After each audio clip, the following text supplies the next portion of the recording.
the pot of beans. Anansi and the pot of beans. Early one morning, Anansi Spider went to help Grandma Spider. He knocked on the door. "Grandson!" Grandma said as she greeted him with a hug. Anansi blushed. "Hello, Grandma." "Grandma Spider," said Anansi, "do you have any work for me today?"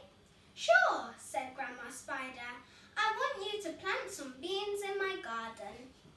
Grandma showed Anansi what she wanted done in the garden. Then she went back into the house to fix some lunch. Anansi dropped beans into small holes in the ground. They soon grew warm and then hot. By noon, Anansi was limp with the heat. "It's hot and I'm getting thirsty." Anansi pulled the brim off his hat down to shield his face from the sun. Grandma Spider came to the porch with a large pitcher of fresh lemonade and called him. "Anansi, here is a cool drink for you." "Thank you, Grandma," he said as he drank the cold, sweet lemonade. "I'm making your favorite meal," said Grandma.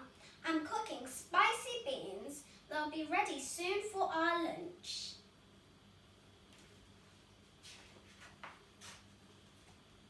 "I love your spicy beans," said Anansi. He finished his lemonade and went back to his work. Grandma Spider returned to the kitchen. Grandma Spider looked for her bean spices, but the tins were all empty. She called Anansi. "I need spices, but I must go to the market. Will you be okay?" "Sure, Grandma," he answered. "I'll be here in the garden." "Stay away from that pot of beans. The beans are too hot and the pot is too heavy. You understand me, Anansi?" "Yes, Mama, I understand you. I won't go near that pot of beans." The smell of yummy beans rose from the pot and drifted out the window into Anansi's nose. Mmm. Anansi's nose twitched as his mouth began to water. He followed the smell into the kitchen until he was standing at the stove with the pot of beans right under his nose. Grandma said not to go near the beans. "I better leave." He turned to go back to the garden, but the smell pulled at him. "I'm sure it's all right just to smell the beans," he said to himself. Anansi lifted the lid and the hot steam filled the air.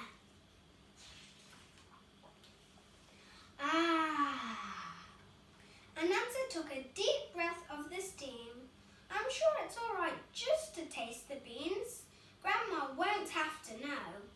He dipped Grandma's big spoon into the pot. Anansi blew on the hot beans and tasted them. He spooned up some more. Slurp! He spooned and blew. Slurp! He spooned and blew and slurped up spoonfuls after spoonfuls of beans. "Grandma will come back soon, so I don't want to get caught," Anansi thought.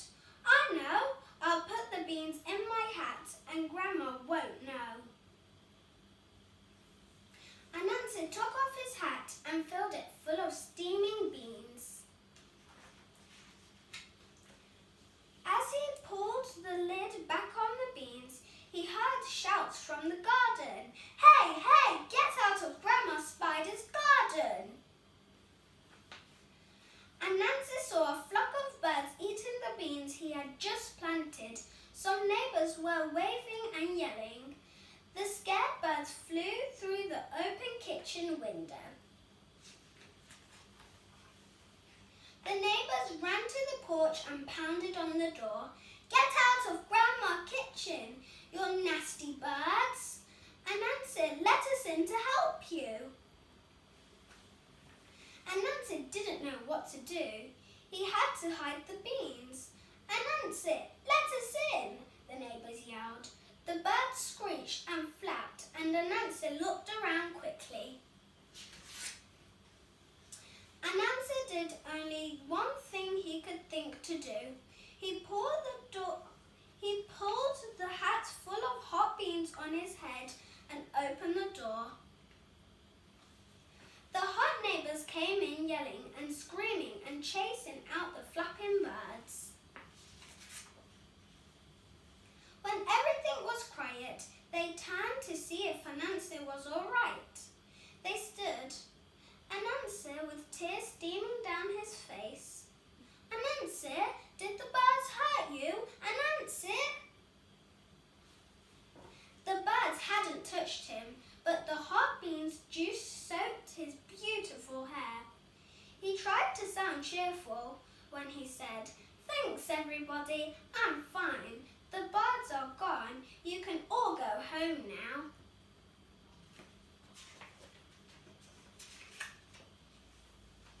The neighbours looked at Anansi. "Anansi, what's wrong? Why are you sweating? Were you scared? Were you hurt?" "No, I'm just hot and sweaty from working in the garden. I have to finish now, so you can go."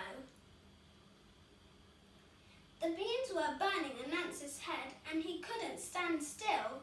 He danced from side to side, up and down, shaking his hat on his head. "Anansi, that's a wonderful new dance. Let us watch." The beans were burning Anansi's head now. The beans juice was running down his face. He shook his hat and danced until he finally couldn't stand it no more. "Yow!" Anansi shouted as he pulled the hat from his head. Beans flew everywhere. Then everyone stared at Anansi in surprise. His head was as bald as an egg. The beans had cooked his hair clean off. The neighbours began to laugh. Look at Anansi. He was hiding the beans in his hat, and he cooked his hair right off his head. Anansi was so embarrassed that he ran into the garden and hid in the tall grass until it was dark.